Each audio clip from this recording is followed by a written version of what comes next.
It was the cold that she noticed first, a cold so deep her lungs alerted her when it felt as though frost was tickling her rib cage.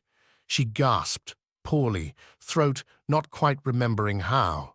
Startled when that breath wasn't enough, when her chest was heaving faster than her heart was beating, when her blood flushed to the surface of her skin, and when her eyes burst open. Those wide pupils were met by a scene so abstract she couldn't even begin to interpret it. Or maybe that was because she was hanging upside down, held up, barely, by a thin and fraying cord.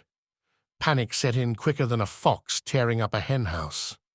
When she raised her hands to begin freeing herself from the unknown trap, she paused to look at them, red and blue with the cold, stiff beyond any mobility. She couldn't even feel the little buggers. Her mind began to wander, looking at the lopsided scenery below. She knew she had to have been there for hours. Freeing herself was easy enough, or as easy as cutting yourself from a parachute 16 feet in the air can be. Dull knives and cold paracord are not an agreeable pairing.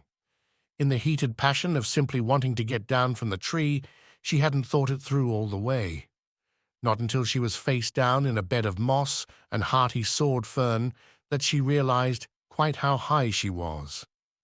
She stood, slowly, a headache dawning the base of her skull and dizziness clouding already blurry vision. There was this sore, tender pain coating the entirety of her body, and yet it didn't hold a candle to the sight laid out before her eyes. She couldn't believe it. It was like a twisted painting, bold colors, harsh shadows, an envious sky so blue in the face of the peril.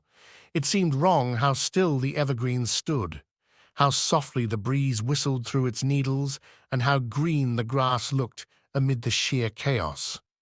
It was a beautiful meadow, nestled in the heart of towering pines and fir trees, some real-life laptop screensaver.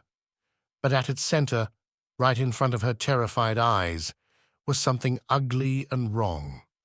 Heaps of twisted metal were simply strewn about, some burned and charred to crisps, others torn clean apart. Pieces of the machines sprayed across the meadow with no rhyme or reason. Tufts of sawgrass ablaze and smoke, curling from everything on sight. The girl inched towards the first large chunk of metal, convinced this was some messed-up dream. The slab was smashed a few feet into the earth, as though it had been thrown from the sky with quite some force.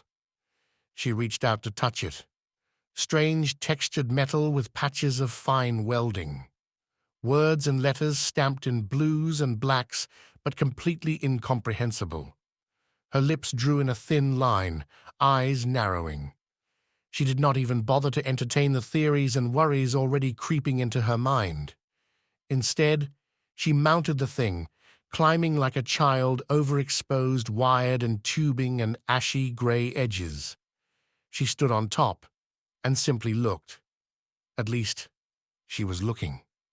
For about 2 whole seconds, surveying her awful new reality when a flare of pain erupted from her calf.